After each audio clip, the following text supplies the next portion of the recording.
매일매일 인생성경, 오늘은 에스겔 47장 1절부터 12절 말씀 함께 보겠습니다. 오늘 말씀도 굉장히 유명한 말씀입니다. 이런 찬양 아시죠? 주 보좌로부터 물이 흘러 닿는 곳마다 새로워지네. 골짜기를 지나 들판으로 생수의 강물 흘러넘치네.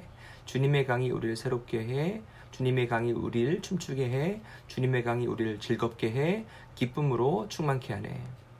네, 이런 찬양 들어보셨을 겁니다. 하나님이 에스겔에게 환상을 계속 보여주시는데요. 이번에는 그 노래 가사말과 같은 오늘 본문의 환상을 보여주시는 거예요. 성전에서 물이 흘러나옵니다.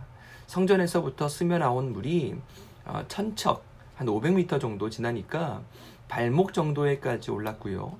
또다시 500m 정도 가니까 물이 무릎에 오르고, 또 500m를 더 가니까 물이 허리에까지 차게 되죠. 또다시 500m를 재서 가보니까 사람이 헤엄을 쳐야 될 정도로 물이 많이 차올랐습니다. 성전에서 물이 나온다는 것이 무슨 의미일까? 교회가 누수되는 것 아닙니다. 이걸 물리적, 자연적 현상으로 설명해서는 안 되죠. 환상이니까 영적인 의미로 해석을 해야 돼요. 물은 무엇을 상징하는가?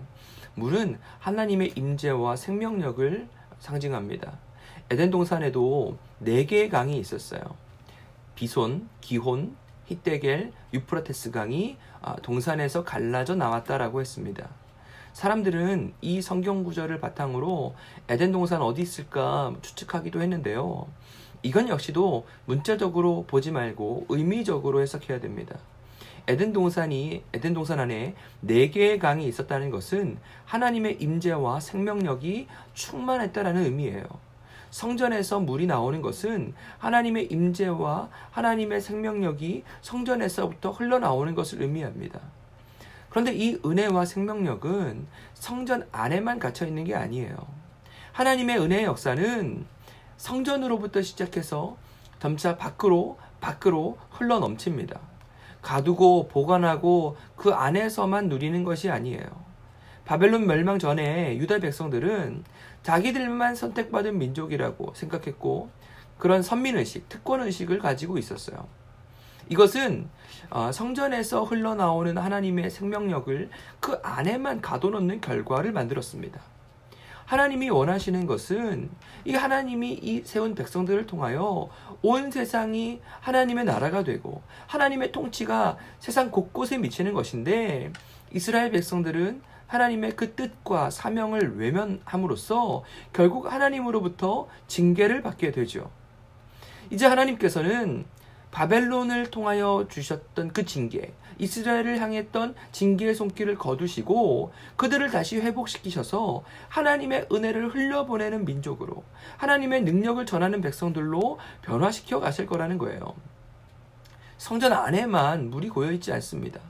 오히려 성전에서 멀어질수록 더 많은 하나님의 능력과 생명, 은혜가 가득해요. 그렇게 됐더니 죽었던 것이 소생합니다. 닿는 것들마다 살아나요. 생명들이 이제는 넘쳐나게 됩니다. 이제 하나님의 은혜는 성전 안에만 채워져 있는 것이 아니고요. 우리가 가는 곳에서, 우리가 생활하는 곳, 우리의 삶의 현장 속에서 하나님의 은혜와 사랑을 경험할 수 있다는 것을 의미합니다. 자신들이 섬기던 여호와 하나님이 바벨론 신에게 패배하였다 생각했어요. 자신들은 저 멀리 그래서 이국 땅에 포로로 있다고 절망에 빠져 있었어요. 그런 유대인들에게 하나님은 그곳에도 성전에서 흘러나온 하나님의 은혜가 충만하다 말씀하세요. 예수님의 십자가 사건으로 성전의 지성소를 가리고 있던 휘장이 찢어졌습니다.